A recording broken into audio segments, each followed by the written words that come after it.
Welcome to the deep dive. So today we're digging into the Meta Quest 3, the MQ3. And it's a really interesting one because the sources we've seen paint two very different pictures. Right, there's this definite contradiction. Exactly. On one hand, reviewers are, pretty much calling it the best VR headset you can buy. Mm-hmm. Lots of praise there. But then you look at user reports and it's just filled with these stories of quality control nightmares, terrible support. Yeah, a real disconnect. So the question is that $500 price tag for a genuine step up, or is it really just an entry fee setting you up for more spending and hassle? Oh, look, the technical praise, that part's definitely fair. I mean, compared to the Quest 2, it's a significant hardware jump. Okay. It's about 40% thinner, which is noticeable. It's mostly thanks to the pancake lenses. They really shrink things down. Right, the optics. Yeah, and you get higher resolution displays, much clearer. Plus the processor, the Snapdragon XR2 Gen 2, that's a powerhouse. It's what enables that full-color pass-through for mixed reality. So when it works. When it works, yes. The performance itself is pretty impressive, no doubt about it. But that phrase, when it works, seems pretty key here, because what we're seeing suggests that initial $500, it's almost deliberately not the full package you need. That's a fair way to put it. The basic purchase gets you in the door, but usability, comfort, that seems to cost extra. Let's talk about that head strap, the standard one. Oh, yeah. It's pretty bad. Almost intentionally so, you could argue. How so? It's just not well balanced. We saw one review where they said the weight pulls it so far down your face, your nose ends up taking the strain. Even a kid couldn't wear it comfortably. So it's basically unusable for any decent length of time. Pretty much. You need the better strap. Meta's Elite strap is, what, $70? Or you find a third-party one. But either way, it's an extra cost almost immediately just for basic comfort. So that's hitting cost number one. What about battery life? Still around 2 hours max? Yep, roughly 2 hours. So again, you're likely looking at external battery packs or charging docks if you want longer sessions. Another potential add-on. And for PC VR users, there's another hurdle, right? Something about the network. Exactly. This is a big one that catches people out. Yeah. The Quest 2, it worked okay, reasonably well on Wi-Fi 6.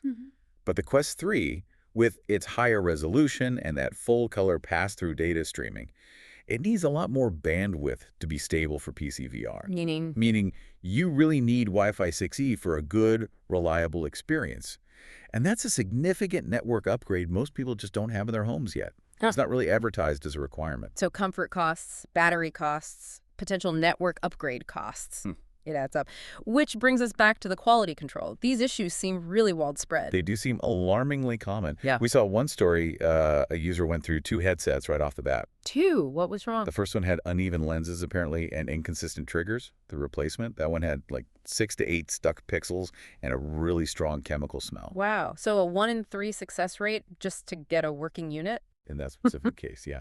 And there are other stories, like somebody went through maybe 8 or 9 refurbished replacements over a year for ongoing issues. That's persistent. And what happens with support if you're outside that initial return window, past 30 days? Well, that's where it gets really frustrating for users. Reports say Meta basically refuses refunds or guarantees after that point. You're kind of stuck in a replacement loop, often with refurbished units that might have their own problem. We even saw reports about payment systems failing. Yeah, really strange stuff. One person said, I think it was 27 emails, because their credit card, which worked everywhere else fine, was suddenly blacklisted by Meta after they upgraded. Just trying to pay was a nightmare. And over Christmas, too, there were issues. That was particularly bad. People buying these as, premium gifts, brand new headsets arriving dead on arrival, just blank screens. Expensive bricks, basically.